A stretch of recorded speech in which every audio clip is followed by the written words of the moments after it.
Brought to you by V-Guard, co-powered by Sensodyne and Vimal. ಬಾಯಲ್ಲಿ ಹೇಳಿ ಕೇಸರಿ. Associate sponsor Ultratech Cement. 2 ಕೇಸ್ಗಳಲ್ಲಿ ಜಾಮೀನು ಪಡೆದ ಬಳಿಕ ರೇವಣ್ಣ ಇದೇ ಮೊದಲ ಬಾರಿಗೆ ಚುನಾವಣಾ ಪ್ರಚಾರದಲ್ಲಿ ಭಾಗಿಯಾಗಿದ್ರು. ಹೊಳೆನರಸೀಪುರದತ್ತ ಇಂಡಿಕೇಟರ್ ಹಾಕಿ ಮೈಸೂರಿನತ್ತ ಗಾಡಿ ತಿರುಗಿಸಿದ್ರು. ಇಲ್ಲೂ ಕೂಡ ನಮಗೆ ಅನ್ಯಾಯ ಮಾಡಿದ್ರು ಅಂತ ಅಸಮಾಧಾನ ತೋಡ್ಕೊಂಡ್ರು.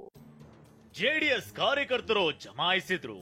50ಕ್ಕೂ ಹೆಚ್ಚು ಪೊಲೀಸರು ಬಿಗಿ ಬಂದೋಬಸ್ತ್ಗೆ ಏರ್ಪಾಡು ಮಾಡಲಾಗಿತ್ತು. ಕಿಡ್ನಾಪ್ ಕೇಸ್ ಮತ್ತು ಲೈಂಗಿಕ ದೌರ್ಜನ್ಯ ಪ್ರಕರಣ ದಾಖಲಾದ ಮೇಲೆ ಹೊಳೆನರಸೀಪುರದಿಂದ ದೂರ ಉಳಿದಿದ್ದ ಎಚ್.ಡಿ. ರೇವಣ್ಣ ಬರ್ತಾರೆ ಅಂತ ಕಾಯ್ತಿದ್ರು. ಹೊಳೆನರಸೀಪುರದ ಅನುಗ್ರಹ ನಿವಾಸದ ಬಳಿ ಜಮಾಯಿಸಿದ್ರು. ಆದ್ರೆ ರೇವಣ್ಣ ರೋಡ್ ಚೇಂಜ್ ಆಗಿತ್ತು.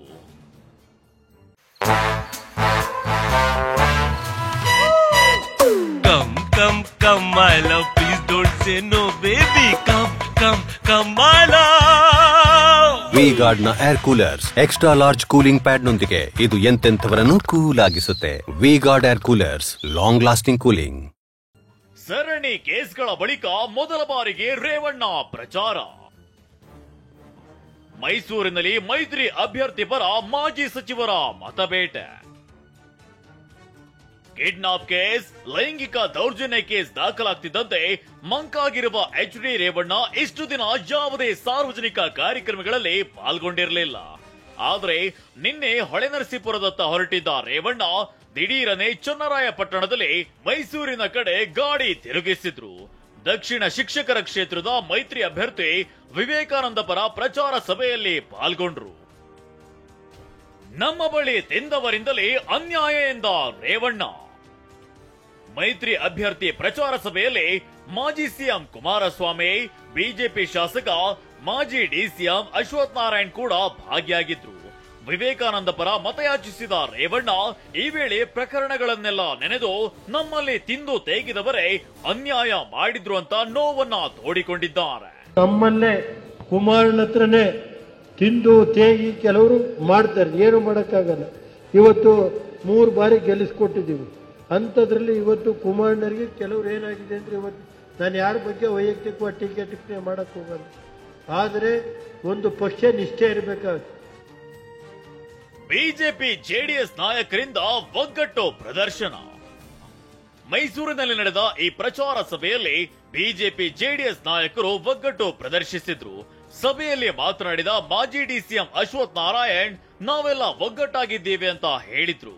ಕಾಂಗ್ರೆಸ್ ಪಕ್ಷಕ್ಕೆ ಸಿಂಹ ಸ್ವಪ್ನ ಆಗಿರೋದು ಜೆಡಿಎಸ್ ಮತ್ತು ಭಾರತೀಯ ಜನತಾ ಪಾರ್ಟಿಯ ಮೈತ್ರಿ ದೊಡ್ಡ ಶಕ್ತಿಯಾಗಿ ಬೆಳೆದಿದೆ. ಈ ಶಕ್ತಿಯನ್ನು ಇನ್ನೂ ಚೆನ್ನಾಗಿ ವೃದ್ಧಿಯನ್ನು ಮಾಡಬೇಕು. ಯಾವುದೇ ಚುನಾವಣೆ ಬರಲಿ ನಾವು ಕಡೆಗಣಿಸುವಂತದ್ದು ಆಗಬಾರ್ದು. ಇವತ್ತು ಜೆಡಿಎಸ್ ಮತ್ತು ಭಾರತೀಯ ಜನತಾ ಪಾರ್ಟಿ ಒಟ್ಟುಗೂಡಿ ನಮ್ಮ ಸಂಖ್ಯೆ ಹೆಚ್ಚಾಗಿದೆ. ಇದು ಶಕ್ತಿಯುತ ಚುನಾವಣೆ ಎಂದ ಕುಮಾರಸ್ವಾಮಿ. ಇನ್ನು ಇದೇ ಕಾರ್ಯಕ್ರಮದಲ್ಲಿ ಮಾತನಾಡಿದ ಮಾಜಿ ಸಿಎಂ ಕುಮಾರಸ್ವಾಮಿ, ಇದು ಬಿಜೆಪಿ ಜೆಡಿಎಸ್ ಜೊತೆಗಿರುವ ಶಕ್ತಿಯುತ ಚುನಾವಣೆ ಅನ್ನೋ ಮೂಲಕ ನಾವು ಜೊತೆಯಾಗಿದ್ದೇವೆ ಅನ್ನೋ ಸಂದೇಶವನ್ನ ರವಾನಿಸಿದ್ರು. ಜನತಾದಳಕ್ಕೆ ಹೆಚ್ಚಿನ ಒಂದು ವರ್ಷಗಳಲ್ಲಿ ನಾವು ಗೆದ್ದಿರ್ತಕ್ಕಂಥದ್ದೇನಿದೆ, ಇವತ್ತು ಜೆಡಿಎಸ್ ಮತ್ತು ಬಿಜೆಪಿಯ ಜೊತೆಗೂಡಿ ನಾವು ಈ ಚುನಾವಣೆಯನ್ನು ಎದುರಿಸ್ತಾ ಇದ್ದೇವೆ. ಬಹುಶಃ ಈ ಚುನಾವಣೆ ಅತ್ಯಂತ ಶಕ್ತಿ ಇರತಕ್ಕಂಥ ಚುನಾವಣೆ ಇದೆ. ಇವತ್ತು ಎರಡೂ ಪಕ್ಷಗಳಲ್ಲಿ ಇರ್ತಕ್ಕಂಥ ಪ್ರಾಮಾಣಿಕ ಕಾರ್ಯಕರ್ತರಿರಬಹುದು, ಅಭಿಮಾನಿಗಳಿರಬಹುದು, ನಿಮ್ಮೆಲ್ಲರ ಒಂದು ಶ್ರಮ. ಇಡೀ ಕಾರ್ಯಕ್ರಮದಲ್ಲಿ ಕುಮಾರಸ್ವಾಮಿ ಮತ್ತು ರೇವಣ್ಣ ಒಂದೇ ವೇದಿಕೆಯಲ್ಲಿದ್ರು ಅಕ್ಕಪಕ್ಕ ಕುಳಿತುಕೊಳ್ಳಿಲ್ಲ. ಆದ್ರೆ ಯಾವಾಗ ಅಶ್ವಥ್ ನಾರಾಯಣ್ ಭಾಷಣ ಮಾಡಲು ತೆರಳಿದ್ರು, ರೇವಣ್ಣ ಥಟ್ ಅಂತ ಕುಮಾರಸ್ವಾಮಿ ಪಕ್ಕ ಬಂದು ಕುಳಿತುಕೊಂಡಿದ್ದು ಸ್ವಾರಸ್ಯಕರವಾಗಿತ್ತು. ಇನ್ನು ಪ್ರಚಾರ ಕಾರ್ಯಕ್ರಮ ಮುಗಿಸಿದ ಎಚ್.ಡಿ. ರೇವಣ್ಣ ಹಾಸನಕ್ಕೆ ಪ್ರಯಾಣ ಬೆಳೆಸಿದ್ರು. ಇಂದು ಹಾಸನದ ಹಲವೆಡೆ ದೇವಸ್ಥಾನ ಯಾತ್ರೆ ಹೊರಡುವ ಸಾಧ್ಯತೆಯೂ ಇದೆ. Bureau report, TV9.